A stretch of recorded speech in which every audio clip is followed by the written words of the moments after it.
Today, for the first time in the Federal Reserve's 112-year history, a president is trying to remove one of its 7 governors.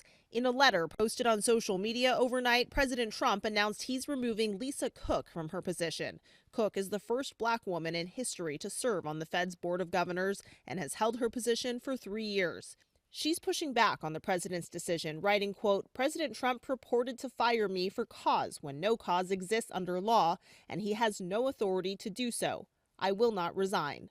For over a week, the Trump administration has accused her of mortgage fraud, claiming she made false statements on previous mortgage agreements. What she did was bad, so I'll fire her if she doesn't resign. The move comes during Trump's months-long pressure campaign on the Federal Reserve to lower interest rates.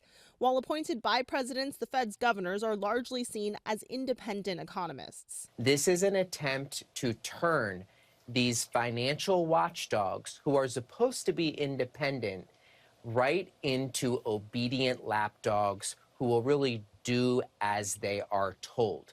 This could have an impact on how the world perceives the dollar, our ability to borrow, and so much more.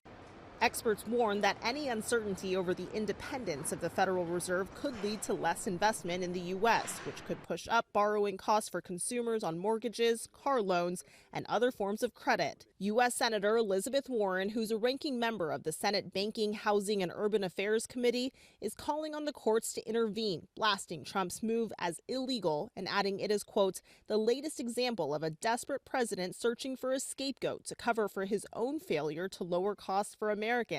It's an authoritarian power grab that blatantly violates the Federal Reserve Act."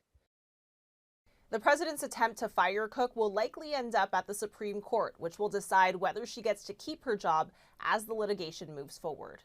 Christiane Cordero, ABC News, Washington.